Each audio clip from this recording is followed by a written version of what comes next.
በሃይማኖት እንጽና፣ አንድ ልብ ይኖረን።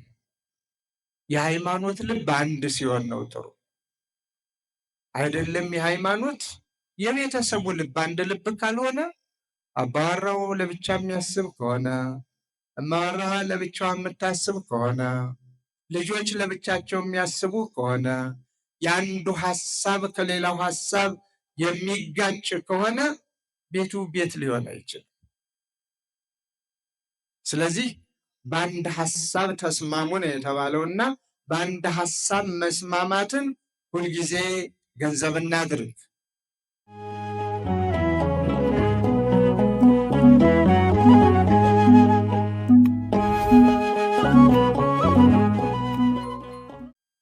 በስመ አብ ወወልድ ወመንፈስ ቅዱስ አሐዱ አምላክ አሜን። ክቡራን የሀገረ ስብከቱ ኃላፊዎችና የገዳማት የአድባራት አስተዳዳሪዎች፣ ሊቃውንተ ቤተ ክርስቲያን፣ የተከበራችሁ አባቶችና እናቶች፣ ወንድሞችና እህቶች፣ በአጠቃላይ በዚሁ በምስካየ ኅዙናን መድኃኔዓለም መስቀል አደባባይ የተገኛችሁ በሙሉ እንደምን ዋላችሁ? እንደምን ሰነበታችሁ? አምላካችን እግዚአብሔር ስሙ የተመሰገነ ይሁን።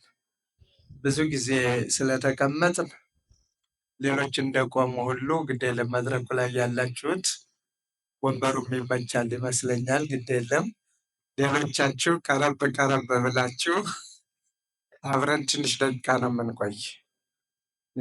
ሰማዩም ደማምኗልና የዋለ ያደረ ዝናብም ስለሆነ ድንገት ቢዘንብም ዝናቡም ጊዜው ነው የሚፈለግ ነውና ዝናበ ምሕረት ያድርግልን እያል በሰዓት በጊዜ ማሰናበት ስላለብን ነው። ወደ ሩቅ የምትሄዱም እንዳትቸገሩ በሰዓት ሁሉንም ማከናወን ስላለብን እንጂ ሰፊ ትምህርት የሚያስተምሩ መምህራን ነበሩን። እንግዲህ ለብልህ በቂ ነውና የተነገረን ሁሉ እንጠቀምበት። መምህራኑን ቃለ ሕይወት ያሰማልን፣ ቃለ ሕይወት ያሰማልን፣ ቃለ ሕይወት ያሰማልን። እኔ አሁን ወደ ትምህርት አልገባም። የሰማነውን በተግባር እንድንፈጽመው እግዚአብሔር ይርዳን። ዛሬ ከተነበበልን ወንጌል አንዱ የሚወደኝ ትእዛዜን ምን ይበል ነው ያለ? ትእዛዜን ይጠብቅ የሚወደኝ። እዚህ የዮሐንስ ወንጌል ምዕራፍ 14 ቁጥር 22 ጀምሮ ያለውን ስናነበው የሚወደኝ ትእዛዜን ይጠብቅ። ትእዛዙን የሚጠብቅ ሁሉ ደግሞ የእግዚአብሔር ቤትነቱ ይረጋገጣል። የእግዚአብሔር ማደሪያነቱ ይረጋገጣል። የእግዚአብሔር ቤተ መቅደስነቱ የሚረጋገጥ መሆኑ ከዚሁ ተጽፎልናል እና እግዚአብሔርን የሚወድ ትእዛዙን መጠበቅ። ትእዛዙ ደግሞ ዛሬ ከተሰባሰብንበት አንዱ ምክንያቱ ነው የቀረበውን የመሳሰለ ነው። ዛሬ ይህ ጉባኤ የተጠራበት ምክንያት በምክንያቱ ቃለ እግዚአብሔርን ተምረን ዋናው ይሆናል። ቃለ እግዚአብሔር ተምረን እግዚአብሔርን ወደን እግዚአብሔርም ወዶን ትእዛዙን ጠብቀን ትእዛዙንም እየጠበቅን በቤቱ እንድንኖር እኛ የእግዚአብሔር ቤተ መቅደሶች እንድንሆን ነው። ከትእዛዛቱ አንዱ የተቸገሩትን መርዳት ነው፣ ሌላ አይደለም። ብዙ ችግሮች ይኖራሉ በዚህ ዓለም ውስጥ። እያንዳንዱ ወገን የዕለት ጉርስ ያጣ ይኖራል። የዓመት ልብስ ያጣ ይኖራል። ዙሪያው ገደል የሆነበት ይኖራል። ቀኑ የጨለመበት ይኖራል። ቆርሶ የሚጎርሰው የሚያጎርሰው፣ ቀዶ የሚለብሰው የሚያለብሰው የሌለ ከጎረቤቶቻችን ጀምሮ ይኖራሉ። እንደነዚህ አይነቶቹን መርዳት እግዚአብሔርን የመውደድ ማረጋገጫ ነው። አልባሽ የላቸውም፣ አጉራሽ የላቸውም፣ ጠያቂ የላቸውም። የእነዚህ ሰዎች ጠያቂ እኔ ነኝ ብሎ ማንም ሰው ካገኘው ነገር ጥቂት ቢኖረው ከጥቂቱ፣ ብዙ ቢኖረው ከብዙ ቀዶ ማልበስ፣ ቆርሶ ማጉረስ፣ መርዳት አንዱና ዋናው እግዚአብሔርን የመውደድ ማረጋገጫ ነው ለክርስቲያኖች። የዛሬውን ደግሞ ልዩ የሚያደርገው የእግዚአብሔርን ቤት መርዳት ነው። እንደምታውቁት ወይም እንደምታውቋት ደብረ ማርያም ገዳም የቅርብ ሩቅ እዚያው አጠገባችን ባህር ዳር ጣና ውስጥ የምትገኝ ከሁሉም ገዳማትና አድባራት በጣና ውስጥ ከሚገኙት ማለት ነው ቅርቧ ናት። ቅርብ ትሁን እንጂ ጠዋት ማታ ዘው ተብሎ የሚገባበት አይደለም ቦታው። ምክንያቱም በግድ ጀልባ ያስፈልገዋል። በየብስም ያለው መግቢያ ይሞላል አይደለ? አያስገባም። ዙሪያውን ባህር ነው። ስለዚህ ድሮ ድሮ የምትረዳበት ከዕለት ጉርሷ ካህናቱን ሊቃውንቱን ለአገልጋይነት የሚበቁበትን ወርሃዊ ክፍያ ከፍላ በአገልግሎት ብቻ ነቅተው ተግተው እንዲያስተምሩ የምታደርግበት እድል ፈንታ ነበራት። እንደ ድሮ ርስትም ጉልትም ይኖራል። አሁን ርስት ጉልት የለም። አሁን ደግሞ ትተዳደር የነበረው ያው በጎብኚዎች ነው። እንደ ልብ ገዳማቱን እየጎበኙ አይደለም፣ ወደ ገዳማቱም እየሄዱም አይደለም። ከዚህ የተነሳ ገዳሟ ከመቸገሯ አንጻር አስተዳደሩ፣ ሰበካ ጉባኤው ድምፃችንን ለምዕመናን ማሰማት አለብን፣ ይህንን ገዳም መርዳት ያለባቸው ምዕመናን ናቸው። ቅድም እንደተነገረው ቤተ ክርስቲያን አንዲት ናት። በገጠርም ትሰራ በከተማ በባህርም ውስጥ ትሁን በየብስ ቤተ ክርስቲያን አንዲት ናት። ልጆቿም አንድ ናቸው። የቦታ የመራቅ የመቅረብ ካልሆነ በስተቀር ይህች ቤተ ክርስቲያን የኔ ናት፣ ይህችኛዋ ቤተ ክርስቲያን የኔ አይደለችም የሚሉ ልጆች የሏትም። በኢትዮጵያ ኦርቶዶክስ ተዋሕዶ ቤተ ክርስቲያን ስርዓት ቅድም ተነግሮናል። ሰዎች አንዳንድ ጊዜ በማወቅም ባለማወቅም በግዴለሽነትም የተሻለ እንሰራለን በማለትም የተለያየ ነገር ሊሉ ቢችሉ ሕጋችን ስርዓታችን ቤተ ክርስቲያን አንዲት ናት። ስለዚህ የዚች ቤተ ክርስቲያን የደብረ ማርያም ችግር የሁሉም ኦርቶዶክሳውያን ችግር ነው። ስለዚህም ሁሉም ሊያዩዋት ይገባል። ማየት ብቻ አይደለም፣ ጉድለቷን በየአቅማቸው ሊያሟሉ ሊሞሉ ይገባል በሚል ይህ መንፈሳዊ ጥሪ ለእናንተ ተላልፏል።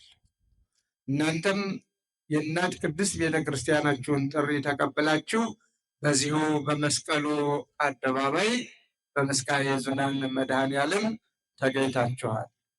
በዚህ እንደተሰበሰባችሁ ሰማያዊት በሆነች በኢየሩሳሌም ይሰብስባችሁ፣ በዚህም ዓለም የጎደለውን ይሙላላችሁ። የምትሰጡት እግዚአብሔር አያሳጣችሁ። እግዚአብሔር ቸር ነውና እሱን ሁልጊዜም ለምኑት ይሰጠናል። ሁሉን እንዲያደርግልን ግን ትእዛዙን እንጠብቅ። ስለዚህ ትእዛዙን ከመጠበቅ ቅድም እንደጠቀስኩት ይህንን ቃል የእግዚአብሔር ቃል ነውና ገዳሟን እንርዳ። የሰማ ላልሰማ፣ የተረዳ ላልተረዳ ባለው በአቅሙ። ለምሳሌ እዚህ ጧፎች ሲዞሩ እያየሁ ነው። ጧፉን በመግዛት መርዳት ይቻላል። የተዘጋጁትን ነገሮች በመግዛት መርዳት ይቻላል በየአቅሙ። ስለዚህ አሁን ጧፉንም ቶሎ ቶሎ ያላችሁ ትገዙና እዚያው ላይ አብርታችሁ ብርሃናችሁ ይብራ ብለን እኛም እግዚአብሔር በብርሃኑ እንዲያመላልሰን ቅዱስ ፈቃዱ ይሁን ብለን በአንድ ላይ የምንጸልይበት ይሆናል ማለት ነው። ስለዚህ ገዳማቱን እንርዳ። ለዛሬው ደብረ ማርያም ከዚያም ይቀጥላሉ ሌሎች ገዳማትም የምዕመናንን እጅ የሚዘረጉ ያለንን ተካፍለን ስንኖር እግዚአብሔር ይራራልናል። ያለንን ደግሞ መካፈል ሲሳነንና ንፍገት ሲበዛ ደግሞ ያለንንም ነገር ያሳጣል። ስለዚህ ለእግዚአብሔር መታዘዝ እጅግ አትራፊነት ስለሆነ ለእግዚአብሔር ምንጊዜ የምንታዘዝ አንዱ ነው። ሌላው በሃይማኖት እንጽና፣ በሃይማኖት እንጽና፣ አንድ ልብ ይኖረን። የሃይማኖት ልብ አንድ ሲሆን ነው ጥሩ አይደለም። የሃይማኖት የቤተሰቡ ልብ አንድ ልብ ካልሆነ አባወራው ለብቻ የሚያስብ ከሆነ፣ እማወራዋ ለብቻዋ የምታስብ ከሆነ፣ ልጆች ለብቻቸው የሚያስቡ ከሆነ፣ የአንዱ ሀሳብ ከሌላው ሀሳብ የሚጋጭ ከሆነ ቤቱ ቤት ሊሆን አይችልም። ስለዚህ በአንድ ሀሳብ ተስማሙ ነው የተባለውና በአንድ ሀሳብ መስማማትን ሁልጊዜ ገንዘብ እናድርግ።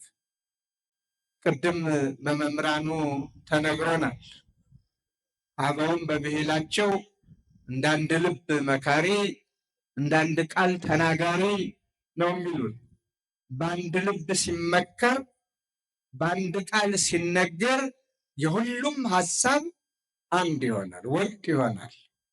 ለዚያውም ደግሞ አንዱ የአንዱን ሀሳብ የማይቃወምበት በአንድ መንፈስ በጋራ የተፈለገውን በጎ ስራ ለመስራት የሚያስችል ማለት ነው። ስለዚህ ልባችን የማይጠራጠር፣ ልባችን የማይክድ፣ ልባችን የማይሸነግል፣ ልባችን እንደ እግዚአብሔር ፈቃድ አምኖ የሚኖር፣ ልባችን ክፉ የማይመኝ በጎ ነገር የሚመኝ መሆን አለበት። ቸር ተመኝ ቸር እንድታገኝ ነውና ሰዎች እንደ ምኞታቸው ነው ሊጓዙ የሚችሉት። በጎ ነገር እስከተመኙ ድረስ በጎ ነገር ይሳካላቸዋል። ክፉ ነገር እስከተመኙ ድረስ ደግሞ ክፉ ነገር የተሳካ ይመስላል። ውጤቱ ግን ያው ትርጉም የለሽ ይሆናል። ስለዚህ እግዚአብሔርን እንውደደው፣ ለእግዚአብሔር እንገዛ፣ እንደ እግዚአብሔር ፈቃድ እንመላለስ። የቻላችሁትን ጥላ የያዛችሁ ዘወር ዘወር ብላችሁ ከሁሉም ፊት የሚሰጧችሁን ተቀበሉ። የምትሸጡ ሽጡ፣ የጎደለውን እግዚአብሔር ይሙላ። አብዝተን እግዚአብሔርን እንጠይቀው። አንድ ልብ ይኑረንና ከዚያ የመጨረሻው በሃይማኖታችን ጸንተን በሃይማኖታችን በርትተን እግዚአብሔርን በጸሎት እንድንጠይቀው ነው የምጠይቃችሁ።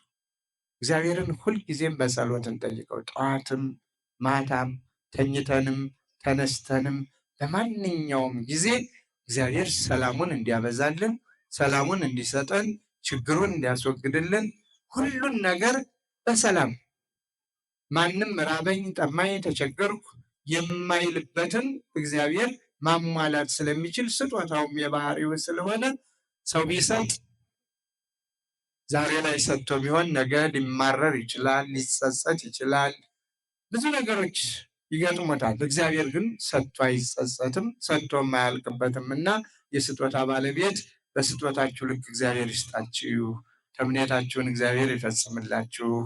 በዚሁ መልኩ የእመቤታችንን የገዳሟን ጥሪ አሜን ብላችሁ ተቀብላችሁ የደከማችሁትን ሁሉ የድካሙን ዋጋ ይክፈላችሁ።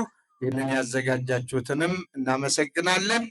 አሁን ዘማሪዎችን በመጨረሻ ይዘምሩልናል። ለጸሎት ሰብሰብ እንበልና የምትሰጡት እየሰጣችሁ እግዚአብሔርን አመስግነን ከዚያ ዝማሬው ላይ አብራችሁ ቆም ብላችሁ መብራታችሁን አቤት መብራታችሁንም ታበሩና በጋራ አብረን እግዚአብሔርን እናመሰግናለን ማለት ነው። እኔ አንደኛ ለማጠናቀቅ ልክ ነኝ? መርሃ ግብር መሪው የሚሉኝ ካለ ብዬ ነው። አዛዥ ናዛዡ እሳቸው ናቸው፣ የመርሃ ግብር መሪው። ስለዚህ ዝም ብዬ ያለ ፈቃዳቸው ሌላ እንትን እንዳልዘጋ ብዬ ነው። ፈቅደዋል።